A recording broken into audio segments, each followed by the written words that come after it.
স্বরাষ্ট্রমন্ত্রী সালাহুদ্দিন আহমেদ জানিয়েছেন, ইনকেলাব মঞ্চের মুখপাত্র শহীদ শরীফ ওসমান বিন হাদি হত্যা মামলায় ভারতে গ্রেফতার হওয়া ২ আসামিকে দেশে ফিরিয়ে আনার উদ্যোগ নেওয়া হয়েছে।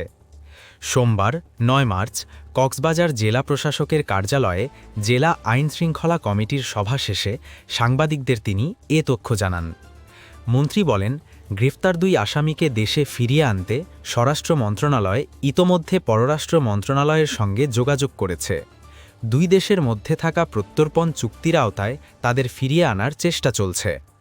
সাম্প্রতিক বিভিন্ন ঘটনাকে মব হিসাবে দেখার প্রবণতা নিয়েও সতর্ক করেন স্বরাষ্ট্রমন্ত্রী। তিনি বলেন, সব ঘটনাকে মব বলা ঠিক নয়, কারণ অনেক ক্ষেত্রেই সেগুলো বিচ্ছিন্ন অপরাধ। মাদক ব্যবসায়ীদের তালিকা প্রকাশের বিষয়ে তিনি বলেন, এমন তালিকা প্রকাশ করলে তা অনেক সময় রাজনৈতিকভাবে প্রভাবিত বা বিকৃত হওয়ার ঝুঁকি থাকে। তাই পেশাদারভাবে তালিকা তৈরি করে আইন অনুযায়ী ব্যবস্থা নেওয়া হবে। দেশজুড়ে সন্ত্রাসবিরোধী অভিযান জোরদার করা হয়েছে বলেও জানান তিনি। তার ভাষায়, অস্ত্রধারী সন্ত্রাসী, চাঁদাবাজ বা কোনো অপরাধীকে আইনের বাইরে থাকতে দেওয়া হবে না, সবাইকে আইনের আওতায় আনা হবে।